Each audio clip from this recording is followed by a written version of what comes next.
Hey, what's up, guys? Tuki here, back again. This is Rebuilding Hockeytown, and in today's episode, the hope is to finish up the sim on this season. Now, we are only 9 games in. We did go the perfect 9-0 to start, but there's still a long way to go in this season. I do want to mention, I didn't forget to put Jonathan Dahlen back into the lineup, but in doing so, I made a couple of adjustments with the lineup. I do want to double check whether or not certain players will complain. Like, our lineup right now is obviously stacked, but right now it's just seeing how ridiculous can we keep this team before people start to complain. Obviously, Benoit Guru, Kailer Yamamoto, they have PK time. Ruzicka has power play time. So it's just trying to find that right balance in keeping people happy. This team, of course, is ridiculous. The defense stays the same. The goaltending, of course, stays the same. Ian Scott was great in the last episode. With that, though, in mentioning goaltending, auto-rotate goalies. It's on. It's finally on, which is why I'm hopeful that we'll be able to sim quite a ways into this episode, or into the season, if not finish the season. There are quite a few back-to-back games, but let's see, maybe a month at a time is how we'll sim here. Not entirely sure. It really, of course, depends on injuries and needing to keep track of, player morale and whether or not people are starting to get upset about their lack of ice time.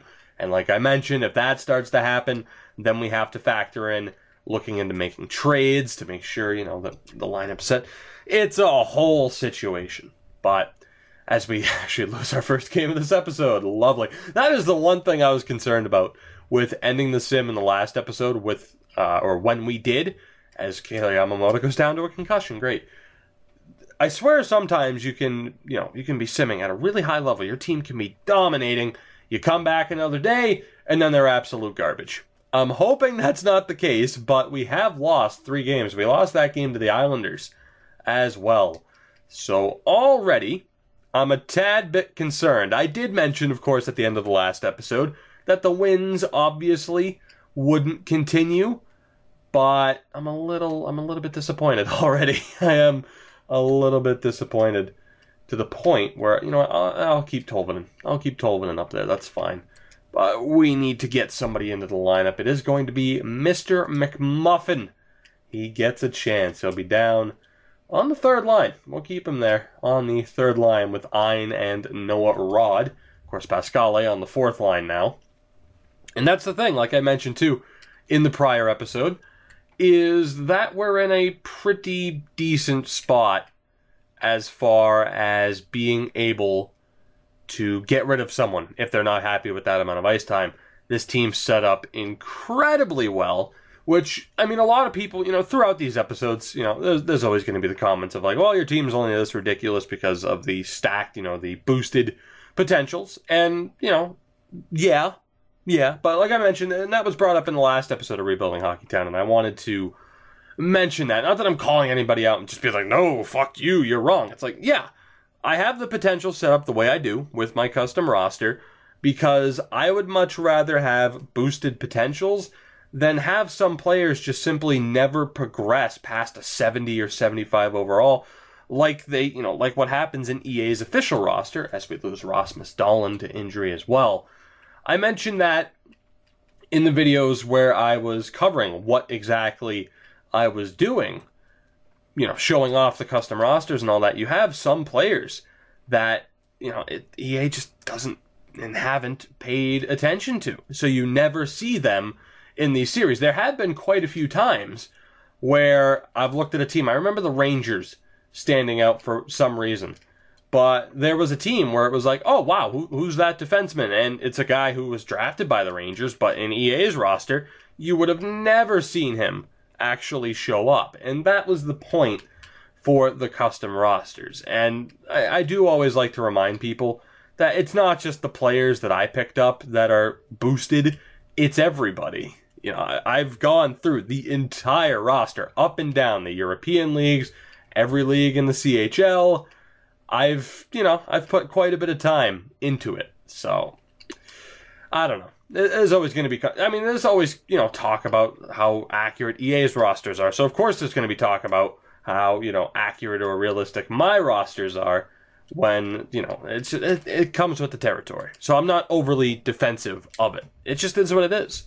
It is what it is. So whether or not I'm using my custom rosters, whether or not I'm using EA's rosters, there's always going to be, not necessarily complaints, maybe criticism would be a bit less harsh of a word about what players progress, trade values, and all that stuff. So it is what it is. I only wanted to go on that bit of a tangent just because the amount of injuries we are dealing with right now is ridiculous and may just very well cripple my chances of making it to the end of this season. Of course, if we end up having to make trades, that definitely won't happen, but so far so good. 16-3-2 record is nothing to scoff at. But alright, so Dahlin isn't fully healthy. Ian Scott's still playing at a very high level. Brossoit is not. An 888 save percentage in his 5 appearances. So that's backfired a little bit, and we could look at getting a different goaltender. That top line's delivering. The second line isn't terrible, but you know, the point totals are decent. Same for the third line. And the fourth line, they're actually, you know, getting it done, which is great. And thankfully, Benoit Giroux isn't complaining about ice time. That is one thing I was worried about. Of course, we had Tolvanen on the fourth line in the last episode. But it's all about finding the right balance for this team, and so far, so good as we continue to win games. We're going to lose to the Bruins, though, because I just said that we're continuing to win, right? No, we actually beat them 3-2. How do you like that? How do you like that? In Grand Rapids, a 14-4 record so far. Things are looking good for this franchise, but in fairness, we're only 3 points above Montreal, which is ridiculous. So despite our hot start and only losing 5 games at this point of the season, we're still nowhere near being safe, and that's to be expected with how early it is in the season. But still, damn, man. Just damn. Sylvain Rouleau was a +3 in his appearances, but we're going to have to put Rasmus Dahlin back in the lineup. We'll send Sylvain back down to the AHL, where he will boost that team up even further. My God, though, this team. Like I said, I've talked about this a couple of times and what I expected, you know, and how I expected rebuilding Hockeytown to go. It certainly wasn't like this. I mean, eventually most series will end up with, you know, us just having a ridiculous team. But the way it happened, and like I mentioned, the free agent signing of Darnell Nurse, you know, getting Taylor Hall was also a huge boost. It is pretty crazy how this has turned out. We're only in the 2022-2023 season, which, man, by the way, just getting used to saying that in real life, you know, because that's not too far away. Oh, that whole decade is just going to be crazy, because like 2031 rolls off the tongue. 2022, it's just, it's a mess. It's not that difficult, but I'm stalling. I'm sorry, I'm stalling. You can't make every video interesting when you're just looking at a calendar and having to edit the lines because your players get hurt all the fucking time. Case in point, Robert Thomas goes down to an injury. And the worst part is, like, give him a broken neck. Give him a broken neck so that I don't have to edit the lineup again every 5 minutes. I should note, though, and this is an interesting development, you notice that Hagman has jumped to a third-line scoring forward. That could create a bit of an issue. If we send him back down, his morale's going to plummet. So that just changed the outlook of this team already. We're going to have to make a trade. Probably Eli Tolvanen to keep Hagman on this team, which is unfortunate. He does show up. I mean, he was a playmaker, and you could argue keeping him as a playmaker. But he's listed as a checking forward despite not having that good of a physical category. So he's someone who ideally we'd probably have on the fourth line. But stat-wise, I'm struggling to see how he's an 85 exactly. But what we'll do is we'll put him on the left. We'll keep that as the fourth line for now. Tolvanen's doing okay. He's never going to tear, like I mentioned in the last episode, he's never just going to light the league on fire like he was before we acquired him from Minnesota. The hope was, though, to pick him up for a year and then probably get rid of him, which didn't happen because we lost in the first round. So we're in an interesting spot for sure with this team. And would I have gotten Eli Tolvanen if you guys weren't, pressing for it so much. Probably not. Probably not. However, why not, right? Why not just try to see if he would have been a good fit for this team? And he's been all right, but he was never going to be a top 6 player for us, and that was the issue. As we now have an 18-6-3 record, we are slipping a little bit. Locker room chemistry also down. We still have the 100 rated offense. We're still in first place, but we are tied with the Habs in points, which is a little bit scary. So neither Thomas or Yamamoto are 100%, which is fine. So we'll at least get to play this game here against Chicago. We'll just advance day and then sim to the next game. But let's see. We did pick up the win there against the Blackhawks, which is good. Thomas is 100%.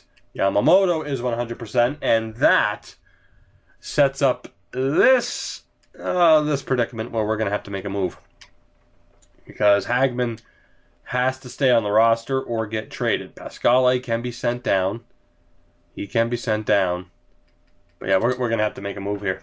We are going to have to make a move. And I think the main deciding factor, I mean, it will be stats, but also trade value will factor in quite a bit, because Hagman still has quite good trade value, I do believe. Or has he dropped a little bit? Has he dropped? I mean, yeah, that's still pretty good, right? But more than likely, you can kind of tell by the way he's progressing, he might just end up being the Dylan Larkin type. More of a two-way, as opposed to kind of a dominant player. But let's take a look here. Let's take a look. So Elias Pettersson's down in the AHL, not looking like he's really going to progress. Kailer Yamamoto has capped out at an 86. And he's not terrible. He is a good third-line guy. Again, I don't know why he's a checking forward as opposed to a scoring, type. I mean, could just be the defensive rating. So who do we get rid of here is the question. And it's not a very easy decision to make. Not at all. Let me go take a look at the lines again. This does pretty much mean as well that we're not going to make it to the end of the season. You could probably already tell that by the length of the episode. We'll probably just go to the trade deadline and then double check to see if we have to make any more moves. Maybe even the All-Star break. It depends on how long it takes me to figure this all out here. So first line guys, we know we're good. Second line guys, we're good. It's just the bottom 6. Now, Ruzicka has been fine. He's been on the third line, which is good. Cole Lind still hasn't complained about ice time, which is awesome. How he's up to an 89, though, at medium top 6 is just crazy. So, Pascale would be out. And we replace him with Robert Thomas. I'm going to have to take a look at all the special lines again, too. So let's see. The other guy is Yamamoto. So, what do we do here? What do we do? Oh, so we could get rid of Yamamoto, but he's good for the penalty kill. But Hagman kind of has to play on that third line. I mean, we could give him PK time. He does have 4-star defense. So we could give him PK time and just play him on the fourth line. Or we get rid of Eli Tolvanen. And, oh man, this is tough. This is tough, but we knew these tough decisions would have to be made. I mean, Ruzicka's not going anywhere. Cole Lind isn't going anywhere. So, I mean, people might be thinking Robert Thomas, but he's good as a fourth liner. He is an ideal fourth liner. Benoit Giroux, again, isn't doing terrible and isn't complaining about ice time. So it comes down to trading Hagman, Tolvanen, or Yamamoto. That's what it comes down to.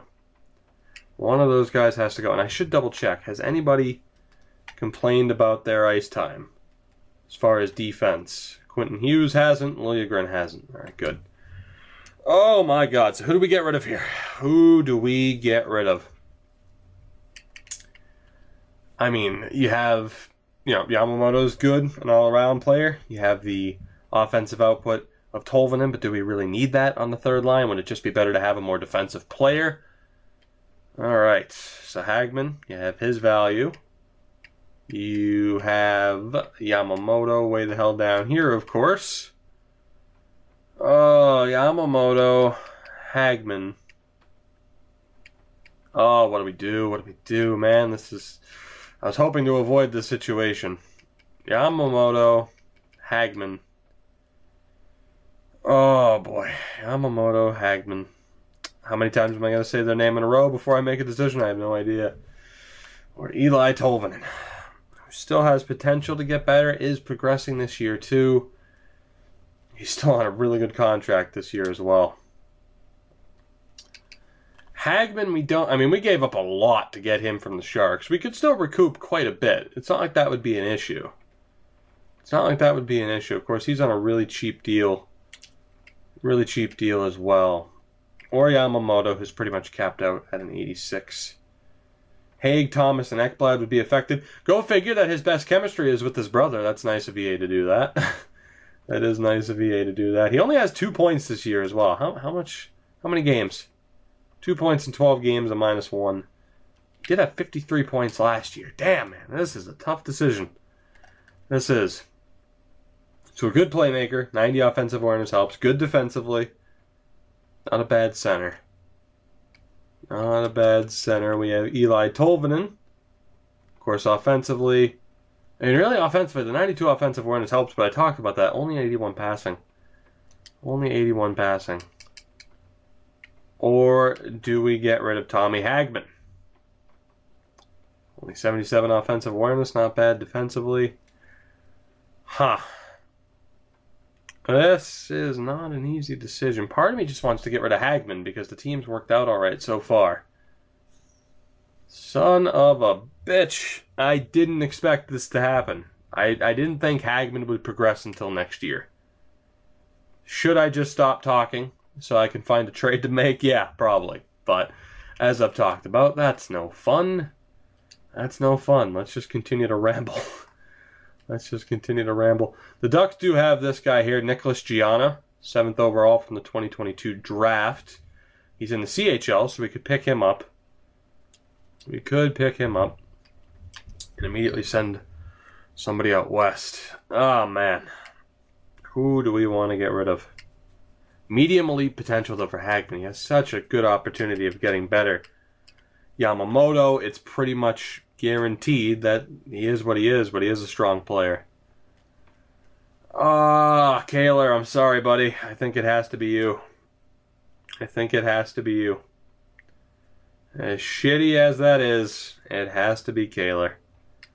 Can we acquire Gianna from Anaheim? We're going to have to give up a little bit to do that. So, you know what? I would prefer to not have to give anything up. So can we find a West team that can take him? How about someone with a rebuilder tag, preferably? Yeah, Minnesota wouldn't really work. New Jersey. Come on, it's got to be somebody. San Jose. Go figure who we acquired Hagman from in the first place. Although I don't think they're going to be able to take on this deal. They were at 49 out of 50. So it's a toss-up as to whether or not it's going to work, and indeed it won't.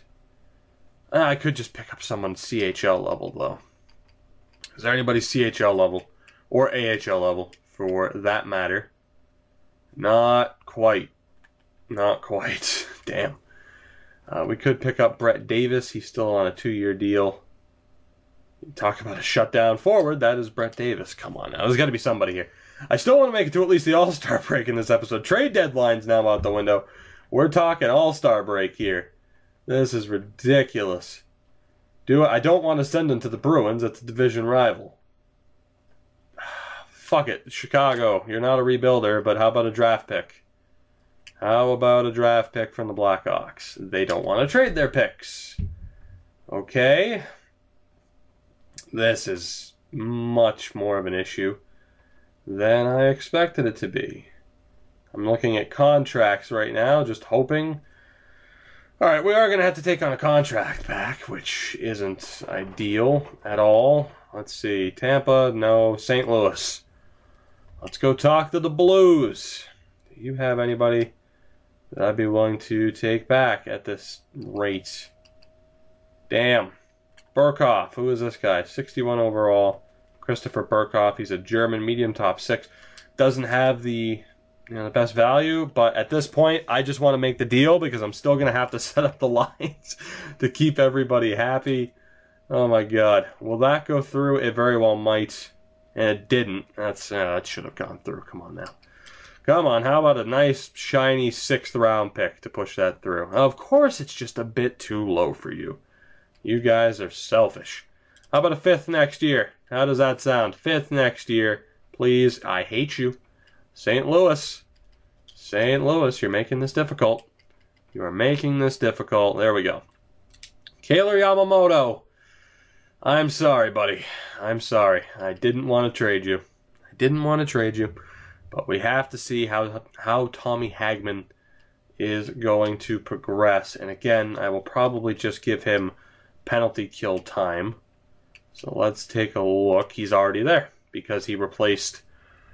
Oh, because of who he replaced. All right, so last thing we have to do here is send down Pascale again, who actually jumped to an 86. Don't tell me you jumped from a depth forward. Thankfully, he didn't.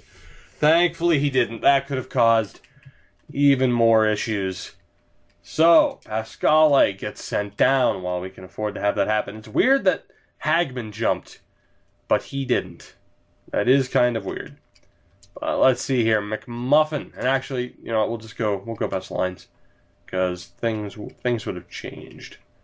So let's take out Jokinen, who of course was signed by the game. We'll put Lilia back in on the 4th line. Defensively, it's still looking good. All right, we're good. We're good. That was a dilemma. Didn't expect that to happen, but let's see if we can manage to get through the next month and a half to at least get to the All-Star break here in this episode. Thankfully, you know, not...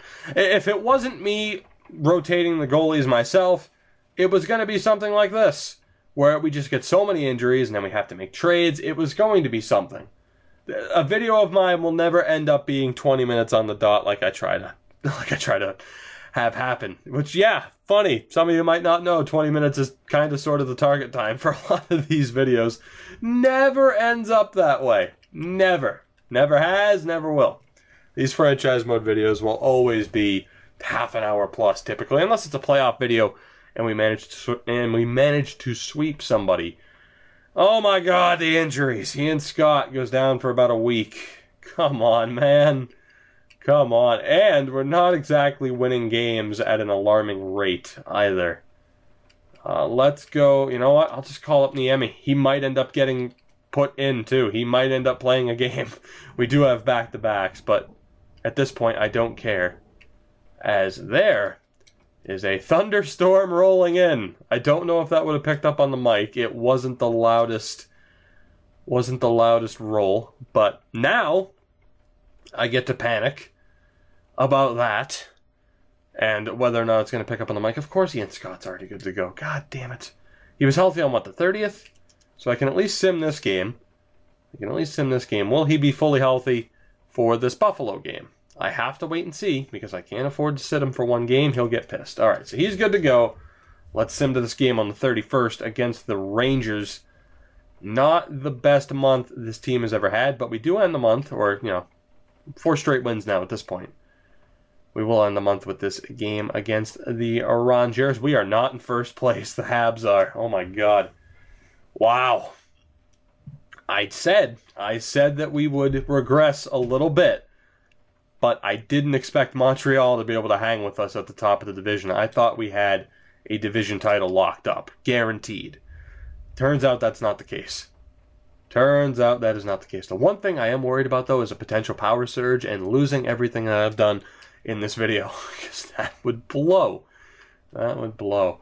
Brossoit simply hasn't been a good enough backup, and we'll probably look to trade him. He'll stay for the rest of the episode, just because I might even look to trade him.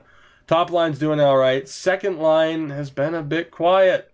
Second line has been a little bit quiet, which is concerning. Cole Lind is doing very well, as is Ruzicka on the third line. Tolvanen. I mean, that third line, I might as well keep them together. Because they're doing very well. Let's see. Hagman has complained about ice time. Alright, but nobody else has. As I just saw a flash outside my window. I'm panicking here.